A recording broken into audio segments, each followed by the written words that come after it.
जा रहे हैं जो 2021 में यूपीएससी के प्रीवियस ईयर में जो आपके इन्वायरमेंट से रिलेटेड आपके सवाल पूछे गए थे, जो पर्यावरण से संबंधित आपके सवाल पूछे गए थे, उन सभी सवालों को करने की कोशिश हम सब लोग करेंगे। उन सभी सवालों को करने की कोशिश हम सब लोग करेंगे। तो आप सब लोग भी हमारे साथ तैयार हो जाइएगा। अब हम सब लोग पर्यावरण के प्रश्न को करने की कोशिश करेंगे। इन्वायरमेंट जो कि एक महत्वपूर्ण आपका मतलब यूपीएससी का जो सबसे फेवरेट आपका पोर्शन है, वो धीरे धीरे होते जा रहा है। तो हम सब लोगों को उसके लिए अभी से तैयार रहना है कि नहीं भाई। इसीलिए मैं आप सब लोगों को सारे पेपर के इन्वायरमेंट के क्वेश्चंस को, इकोनॉमी के क्वेश्चंस को बहुत अच्छे तरीके से मैं करा रहा हूं। तो चलिए हम सब लोग इस बात को देखते हैं कि 2021 में जो इन्वायरमेंट से रिलेटेड आपके क्वेश्चंस पूछे गए थे, उसका लेवल कैसा था, किस तरीके से आपके क्वेश्चन पूछे गए थे, क्या हम उस क्वेश्चन को सॉल्व कर सकते हैं, अगर नहीं सॉल्व कर सकते तो हम कैसे उसको सीखें कि ताकि वो क्वेश्चन हमें रीड करना, समझना और उसको सॉल्व करना आ जाए। ये पहला सवाल देखिए, आप सब लोग अच्छी से इसको देख सकते हैं और समझ सकते हैं। पहला क्वेश्चन क्या बोले कि ये जो ट्राइक्लोशन है, triclosan considered harmful when exposed to high levels for a long time is most likely present in which of the following?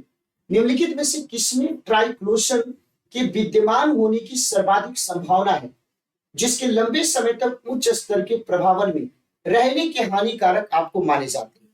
तो क्या आप सब लोगों ने ट्राइक्लोशन के बारे में सुना होगा? आप में से बहुत सारे साथियों ने सुना भी होगा, बहुत सारे साथियों ने नहीं भी सुना होगा।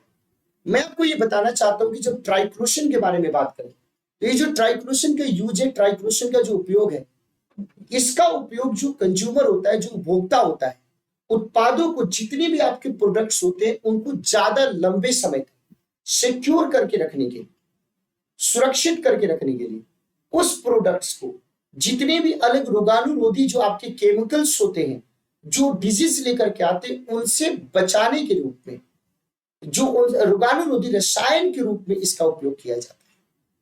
इस तरीके से इसका उपयोग किया जाता है। अब देखो दिक्कत क्या हो रहा है भाई। अब हाल फिलहाल में वैज्ञानिकों का स्टडी बताया जाता है कि जो ट्राइक्लोशन है वो न्यूरोटॉक्सिक प्रभाव पैदा कर रहा है। किस तरीके का प्रभाव पैदा कर रहा है भाई? तो ये आपके न्यूरोटॉक्सिक प्रभाव पैदा कर रहा है। किस तरीके का इंपैक्ट ये पैदा कर रहा है, किस तरीके का प्रभाव ये पैदा कर रहा है भाई? तो ये न्यूरोटॉक्सिक प्रभाव आपके पैदा कर रहा है। अब आपने बोला कि और न्यूरोटॉक्सिक प्रभाव के चलते ये क्या कर रहा है? तो ये न्यूरॉन्स को नुकसान पहुंचा रहा है। ये क्या कर रहा है भाई? ये न्यूरॉन्स को नुकसान पहुंचा रहा है। ये न्यूरॉन्स को डिस्ट्रॉय कर रहा है। ये न्यूरॉन्स को क्या कर रहा है भाई? नुकसान पहुंचा रहा है। ये न्यूरॉन्स को क्या कर रहा है? डिस्ट्रॉय कर रहा है।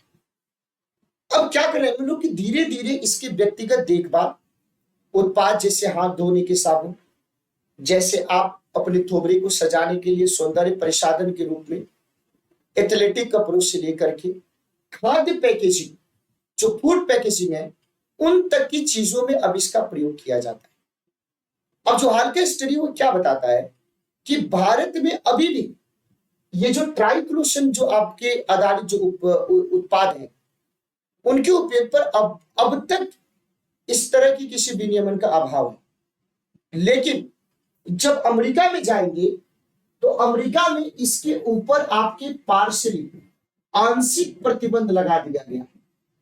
अमेरिका में इसके ऊपर पार्शियली तरीके से रेस्ट्रिक्शंस लगा दिए गए, लेकिन भारत में अभी भी नहीं लगाए गए हैं।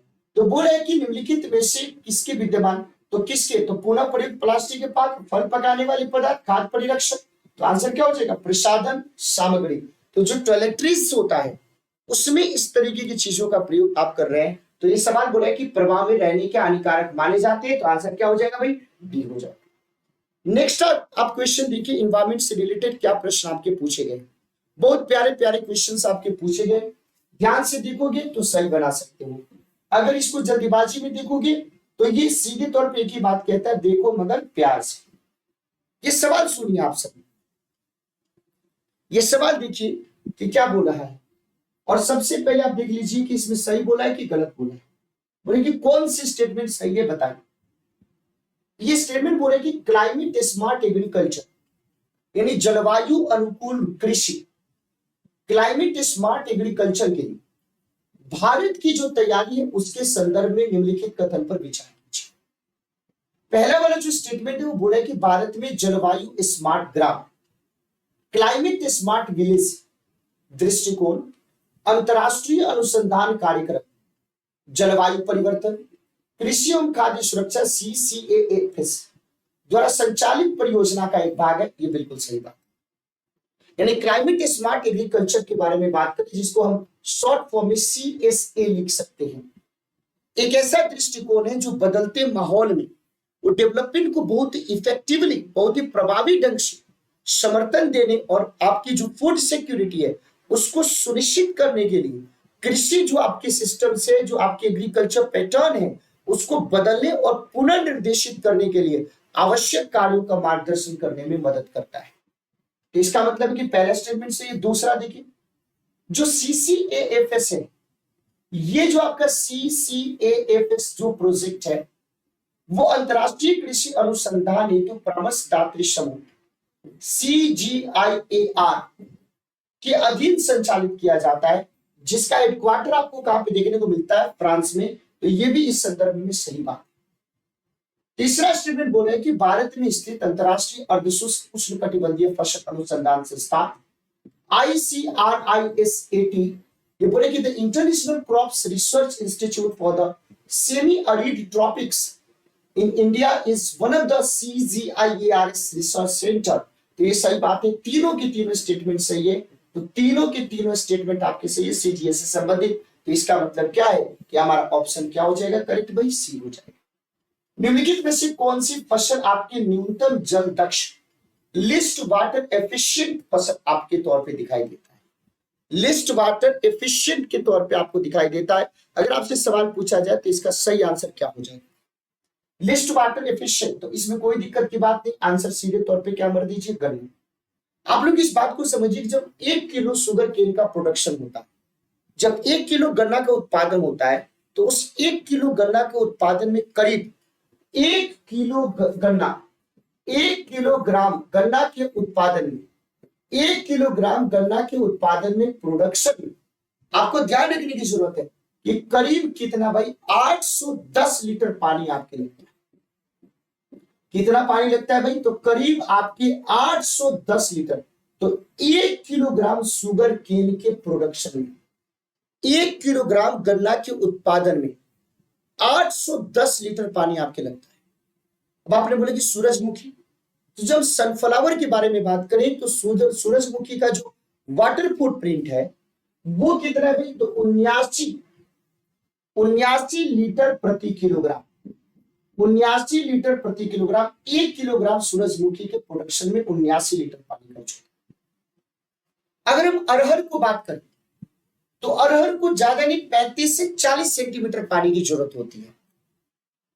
अब आपके अंदर क्वेश्चन होगा तो सबसे ज्यादा किसको पानी? तो 1 किलोग्राम गन्ना के प्रोडक्शन में 810 लीटर पानी चाहिए। इसका आंसर क्या हो जाएगा? ए हो जाएगा। अब आप सब लोग एक कृषि के प्रकार को जानते होंगे जिसको हम लोग बोलते हैं स्थायी कृषि, जिसको हम लोग उसके लिए वर्ड यूज करते हैं परमाकल्चर। उसको वर्ड यूज करते हैं परमाकल्चर। तो परमाकल्चर आया कैसे?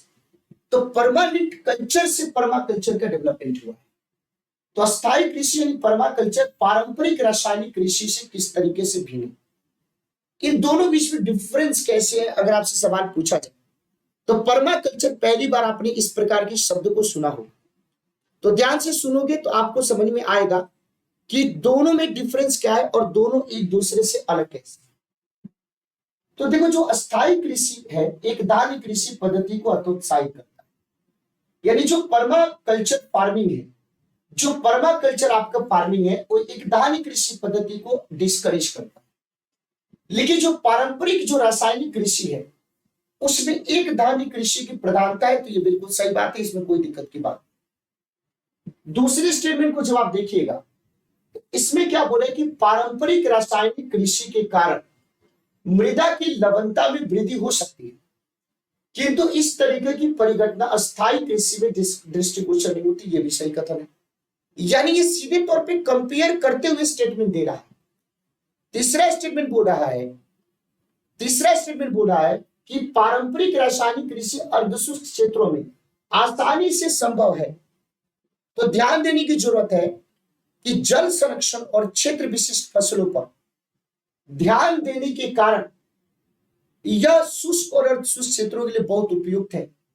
और सवाल क्या बोले, सही उत्तर चुनना है। तो ऐसे क्षेत्रों में स्थायी कृषि इतनी आसानी से संभव नहीं है, तो ये गलत है, इसमें है। तो ये आपका स्टेटमेंट क्या है, गलत है। मल्च बनाने, जिसको मल्चिंग की सिस्टम कहते हैं, स्थायी कृषि में काफी महत्वपूर्ण है, किंतु पारंपरिक रासायनिक कृषि में ऐसी प्रथा आवश्यक नहीं है। तो ये हमारा जो चौथा स्टेटमेंट है वो आपके सही है। इस तरीके से जो हमारा सही स्टेटमेंट है, 1 सही है, 2 सही है, 4 सही है, लेकिन जो तीसरा स्टेटमेंट है वो आपके क्या है। In case of which one of the following geochemical cycles, the weathering of rocks is the main source of release of nutrient to enter the cycle. निम्नलिखित जैव भू रासायनिक चक्रों में से किसमें चट्टानों का अपक्षय चक्र में प्रवेश करने वाले पोषक तत्वों के निर्मुक्त होने का मुख्य स्रोत है। निर्मुक्त होने का मुख्य स्रोत है। अगर आपसे सवाल पूछा जाए तो इसका सही आंसर क्या हो जाएगा, आप जल्दी से बताइए क्वेश्चन नंबर, इसका सही आंसर क्या हो जाएगा। तो उस चक्र को हम क्या बोलते हैं, तो सवाल फिर से सुन लीजिए। अलग अलग तरीके के चक्र आपने पढ़े होंगे, कार्बन चक्र पढ़े होंगे, आपने नाइट्रोजन चक्र पढ़े होंगे, फास्फोरस चक्र पढ़े होंगे, सल्फर चक्र पढ़े होंगे। लेकिन ये जो बोला है कि जैव भू रासायनिक यानी बायो जियोकेमिकल जो साइकिल्स है, उसमें से किसमें चट्टानों का जो अपक्षय है, यानी सीधे तौर पे ये बोले कि the withering of the rocks, प्रवेश करने वाले पोषक तत्वों के निर्मुक्त होने का मुख्य स्रोत क्या है। तो बोले कि पृथ्वी पर फास्फोरस का जो अधिकांश जो भाग है वो चट्टान में, वो तलहटी निक्षेप में बंधा हुआ है, जहां से इसे अपक्षय, निक्षालन और खनन के द्वारा क्या किया जाता है, निक्षेपित किया जाता है। तो ये कौन सा चक्र हो जाएगा भाई, तो इस चक्र को हम फास्फोरस चक्र के नाम से जानते हैं। निम्नलिखित में से कौन से जीव बोले कि अपादहारी यानी डेट्रीवोरस हम उसको कहते हैं, कौन से जीव को हम डेट्रीवोरस कहकर के संबोधित करते हैं, कौन से जीव को डेट्रीवोरस कहकर के संबोधित किया जाता है। तो डेट्रीवोरस में ऐसे सवाल मैंने आपको पहले भी कराए, केचुआ यानी अर्थवर्म्स आ जाएगा, आपके मिलीपीड आ जाएगा, आपके वुडलाइस आ जाएगा, लेकिन जेलीफिश नहीं आएगा। तो इस तरीके से जो आपके डेट्रीवोरस है वो इसमें ये आपके आ जाएगा। यूएनईपी के द्वारा, यूनाइटेड नेशन एनवायरमेंट प्रोग्राम के द्वारा समर्थित कॉमन कार्बन मीट्रिक को किसके लिए विकसित आपको किया गया है। कॉमन कार्बन मीट्रिक, कितने प्यारे प्यारे सवाल हैं और पहली बार आपको जीवन में कुछ नया सीखने को मिल रहा होगा। और मेरी कोशिश हमेशा होती है कि आप लोगों को भीड़ से निकाल करके उस जगह पे खड़ा करना जहां पे पिछले 50 साल से, 20 साल से, 5 साल से, 10 साल से कोई साथी लाखों का फी दे करके हजारों की भीड़ में भारत के सबसे बड़े बड़े ठगों से आपकी पढ़ाई कर रहा है, लेकिन तब भी पिछले 5 सालों से, 7 सालों से इस प्रकार के सवाल को हल करने की उनके अंदर वो जिद, वो आपकी बहादुरी, वो ताकत पैदा नहीं हो पाई है। मैं वो ताकत आप लोगों को देना चाहता हूं। हमें ये मतलब नहीं होता कि कितने इसको देख रहे हैं, कितने इसको देखेंगे, कितने आए, कितने गए। अब वो सारा मतलब उस फेज से मैं बहुत बाहर निकल गया। तो इस तरीके से आपको ध्यान रखने की जरूरत है। तो इसीलिए मैं इस प्रकार के चैलेंजिंग क्वेश्चन, अगर मैं भी चाहता तो इसके जगह पे इन क्वेश्चंस को छुपा करके आसान आसान क्वेश्चंस, हो सकता है कि आपके दिल को खुश कर सकता था, लेकिन आपके जीवन के लिए दुखदायी होगा, क्योंकि इसी प्रकार के सवाल को सॉल्व करके आप इस प्रकार की परीक्षा में सफल हो सकते हैं। तो हम अपने दिमाग को जितना मैच्योर बनाएंगे, जितना हम उसके लायक बनाएंगे, उतना ज्यादा हमारे लिए पेपर आसान हो जाएगा। और जितना ज्यादा हम अपने आप को कंफर्ट, जितना ज्यादा रिलैक्स और जितना फर्जी चीजों के चक्कर में रहेंगे, उतना ज्यादा हमारे दिमाग इसके लिए मुश्किल हो जाएगा। तो ये सवाल देखिए, सवाल कितना प्यारा पूछा है। सवाल ही पूरा है कि कॉमन कार्बन मैट्रिक जो है वो किसके लिए आपके डेवलप किया गया है। तो कुछ नहीं, आपको ध्यान रखना है, ये जो सामान्य कार्बन मैट्रिक है वो विशेष जलवायु क्षेत्रों के भवनों के प्रकार की संचालन से जुड़े जो ग्रीन हाउस आपके गैस उत्सर्जन है उसके लिए माप, रिपोर्टिंग और सत्यापन को परिभाषित करने के लिए उपयोग की जाने वाली गणना। तो संपूर्ण विश्व में निर्माण कार्यों की जो कार्बन फुटप्रिंट है उसका आकलन करने के लिए इस प्रकार के सिस्टम को लगाया जाता है। जैसे बायोमेट्रिक सिस्टम, आप जाते होंगे पेपर देने या ऑफिस में काम करने जाते होंगे तो इस प्रकार के बायोमेट्रिक सिस्टम को देखते होंगे, उसी तरीके से कार्बन फुटप्रिंट के लिए हमने ये चीज किया। निम्नलिखित समूहों में से किनमें ऐसी जातियां होती हैं जो अन्य जीवों के साथ सहजीवी संबंध आपके बना सकते हैं, सिम्बायोटिक रिलेशन आपके बना सकते हैं। किस प्रकार के रिलेशन बना सकते हैं भाई? तो सिम्बायोटिक रिलेशन बना सकते हैं। तो कौन कौन से हैं जिनके अंदर इस प्रकार की चीजें होती है जो आप किसी और के साथ क्या कर सकते हैं भाई? तो सिम्बायोटिक। तो सिम्बियोसिस का मतलब क्या होता है? सबसे पहले आपको समझना है कि सिम्बायोसिस क्या होता है। तो सिम्बायोसिस का मतलब क्या होता है? दो या दो से अधिक अलग अलग आपकी प्रजातियों के व्यक्तियों के बीच क्लोज जो इकोलॉजिकल रिलेशन होता है उसी को हम सिम्बियोसिस रिलेशन कहते हैं। तो इसमें सिम्बियोसिस रिलेशन ये तीनों के तीनों नाइजीरिया, आपके फंजाई और प्रोटोजुआ, ये तीनों के तीनों सिम्बियोसिस रिलेशन आप एस्टेब्लिश कर सकते हैं। तो इस तरीके से करेक्ट आंसर आपका डी हो जाएगा। अब इस सवाल देखिए, निम्नलिखित में से किसके अंगीकरण को प्रोत्साहित करने के लिए R2 व्यवहार संहिता, जिसको हम लोग बोलते हैं R2 कोड ऑफ प्रैक्टिसेस बोलते हैं, जिसको हम लोग क्या बोलते हैं भाई? R2 कोड ऑफ प्रैक्टिसेस बोलते हैं। तो R2 कोड ऑफ प्रैक्टिसेस आपके तैयार करेंगे। तो R2 कोड ऑफ प्रैक्टिसेस जो है आपको ध्यान रखने की जरूरत है, ये आपके किसके द्वारा? तो सस्टेनेबल इलेक्ट्रॉनिक किसके द्वारा तैयार किया गया भाई? तो developed by sustainable electronic recycling international, ये आपकी संस्था है और इसके द्वारा ये जो R2 कोड ऑफ प्रैक्टिसेस है इसको आपके स्टार्ट किया गया है। जो इलेक्ट्रॉनिकी जो पुनर्चक्रण उद्योग है उसमें एनवायरमेंट के पॉइंट ऑफ व्यू से विश्वसनीय व्यवहार को क्या करता है? बढ़ावा देता है। इस तरीके से आंसर क्या हो जाएगा? तो करेक्ट आंसर आपके ए हो जाएगा। बोले कि ताम्र प्रगलन यानी कॉपर स्मेल्टिंग के बारे में बात करें तो ताम्र प्रगलन संयंत्र के बारे में चिंता का सबसे ज्यादा कारण क्या है? जो कॉपर हमारी स्मेल्टिंग है उस कॉपर स्मेल्टिंग में किस प्रकार की दिक्कत हो रही है? तो जो कॉपर स्मेल्टिंग है, आप ध्यान रखिएगा कि पर्यावरण में कार्बन मोनोऑक्साइड को घातक मात्रा में कर सकते हैं, ये कारण नहीं है। कॉपर स्मेल्टिंग में ध्यान रखने की जरूरत है कि कॉपर स्मेल्टिंग से क्या हो रहा है कि कॉपर स्मेल्टिंग के कारण एनवायरमेंट में जो कॉपर स्लैग है, जिसको हम क्या बोलते हैं? ताम्रमल, कॉपर स्लैग कहते हैं। तो कॉपर स्लैग एनवायरमेंट में कुछ भारी धातुओं के निक्षालन यानी लिचिंग का क्या बन सकता है? कारण बन सकता है। ये सही बात है।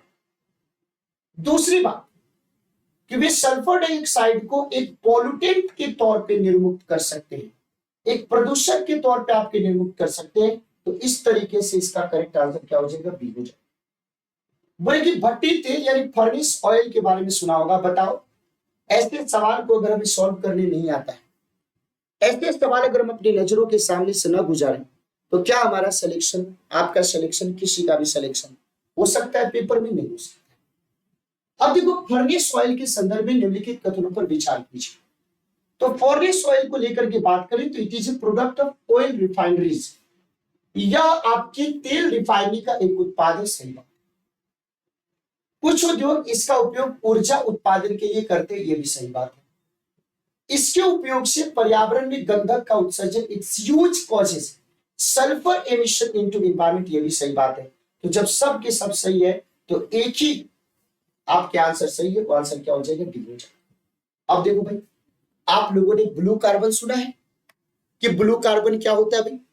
तो ब्लू कार्बन क्या होता है मैं आपको बताना चाहता हूं कि जो ब्लू कार्बन है, पूरी की पूरी दुनिया की जो ओशियन को देखोगे और जो कोस्टल इकोनॉमिक सिस्टम के द्वारा कैप्चर किया गया कार्बन के लिए जो शब्द है उसी को हम लोग बोलते हैं ब्लू कार्बन।